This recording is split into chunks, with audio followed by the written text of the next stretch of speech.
Hello friends and greetings for the day. Welcome back to another tutorial on ISTQB Advanced Level Test Analyst Certification. We are in Chapter 1 talking about Test Analyst tasks in the test process. Continuing ahead with 1.3, task related to the work products. And in this segment, we are moving on to 1.3.3, that is Test Environment Requirements. And we would like to understand what other things we need to take care of when it comes to the test environment itself.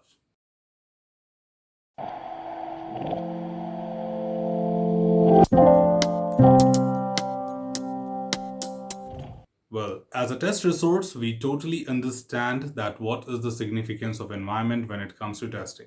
A slight deviation can certainly result into unexpected results, and this can be in both the ways, like where you expect a success, you may have a failure. Where you have a failure, you may get a success as well. So having environment being represented or representative of the production would be very crucial. And sometimes it's not so easy to have an environment as good as production. So certainly we always say that the test environment should be representative of production or as close as possible to production. And that is where the path which we choose in between, that means nothing to production, is very crucial. A test analyst has to take care of a lot of things in order to determine that what factors should be taken into account to determine an environment and what should be checked for. So let's understand in detail and try understanding what are the things which test analysts should worry about when it comes to the test environment. So to start with, of course, the test environment is a critical success factor for both manual and automated test execution. The implementation of the environment impacts testability, defect detection, overall test cost, and reliability of the test results. Now, in each of the factor, if you see here, really is self-explanatory. For example, if your environment is not up to the mark, you will have testability issues. That means you sometimes may not be able to perform them.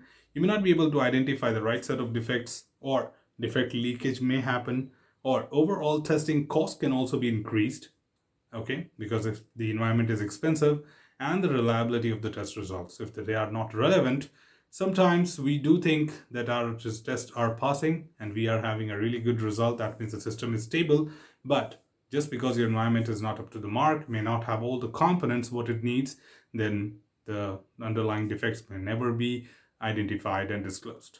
So that is where all the factors plays a very vital role to determine or define what the expectation of the environment should be. Also to add here, of course, the test case that passes or fails in the environment should have the same test results executed in the production. That means the way the environment should be created, that what results are we getting today in test environment should be as same as in the production.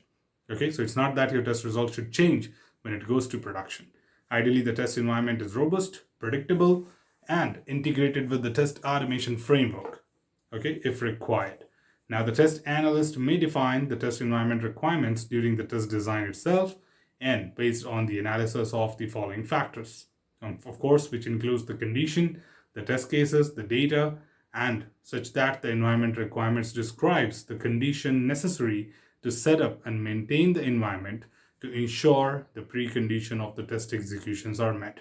That means, in a very simple word, when creating the test environment, it's just not about setting up an environment which can allow you to run a test, okay, or run the SUT.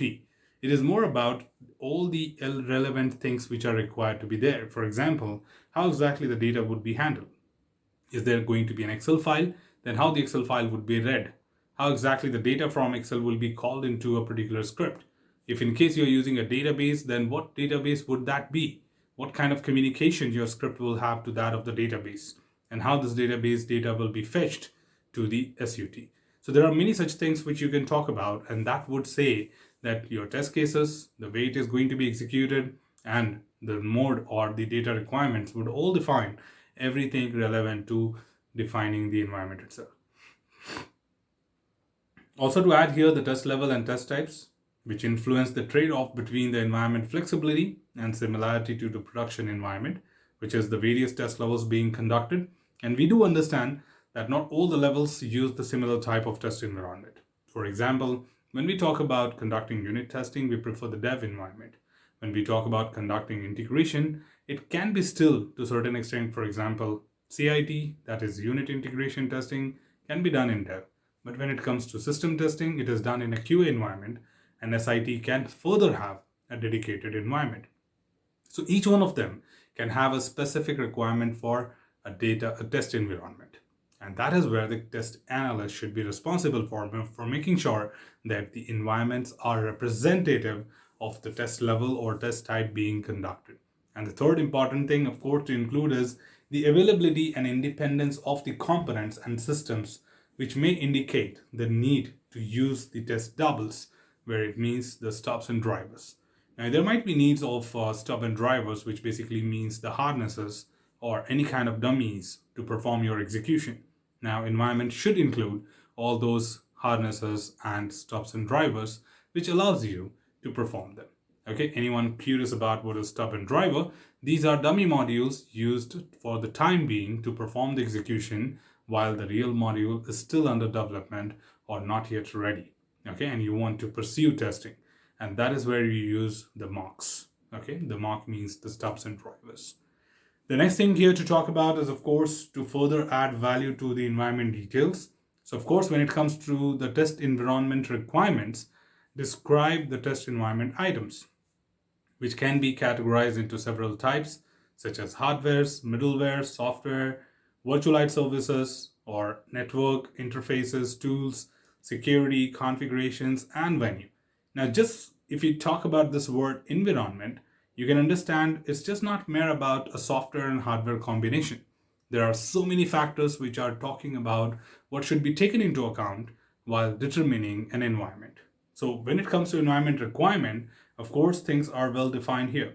That means we are talking about every single element of the entire system environment, and that should be taken into consideration. Now, for each of these test environment item, the requirement should include the following information. That is a unique ID, which is used for traceability, description, which is sufficient detail to implement it as required, responsibility, the person who is responsible for making it available. So we must have the information about it, the period needed, from when to when, how long you need that, and fidelity, the degree to which this item represents or deviates from the production environment. So these details are pretty mandatory when you set up the environment or when you get it set up by someone else. Now, the requirement should also address the test environment's overarching needs, including setup, backup, restore, security needs, the ability to change the test environment, and roles and authorization. Now, you do understand when it comes to the environment, it's just not about creating it. Sometimes we do talk about backing up and restore, the security of it, because the test environments are very vulnerable. It means that they may have very lot of test accounts, can be accessed from anywhere without any kind of firewall, etc. Just for testers, you may have such accesses and authorization provided, which probably we don't give it in production. Okay, so security layers are not there, the firewall is not there. So it is very crucial for us to take care of how the test environment would be secured from external people. So that is where it becomes important for us to take everything into account while setting up the test environment. Whereas finally, to add here, of course, we do have something else to take care of. The test analyst should document the test environment requirement clearly, compactly, and coherently, where the test analyst can use diagrams or tables. Now, to avoid redundancies and unnecessary documentation, the test analyst can reference existing test environment and focus on the specific needs of the test level. The relevant stakeholders like developers, TTAs, that is technical test analyst, the test automation engineer, the business analyst, sponsors, or product owners should also review, approve, and update the test environment requirements. So that means it's just not that a test engineer has created something and that would be more than enough for them to go ahead and follow it. It might be also reviewed with other stakeholders. The reason is it may happen that a tester might have misunderstood certain expectations of the environment. By just getting it reviewed from the other stakeholders, you can fulfill the missing gaps. And that is where it becomes very crucial, very important for someone to get involved along with test analysts to take care of the required environment requirements. So in that case, it makes a lot of sense that why other stakeholders would be responsible. Or involved in setting up the environment. So, of course, they may not be doing the setup, but they will be just contributing to make sure that the environment is fit for purpose. So, at the end, of course, a test analyst should give a certificate of fit for purpose. That is, the environment is ready, and this is the environment what we need for that particular test level to be conducted.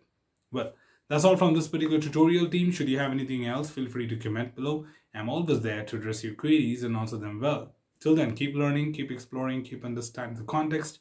Thanks for watching the video, team, and happy learning.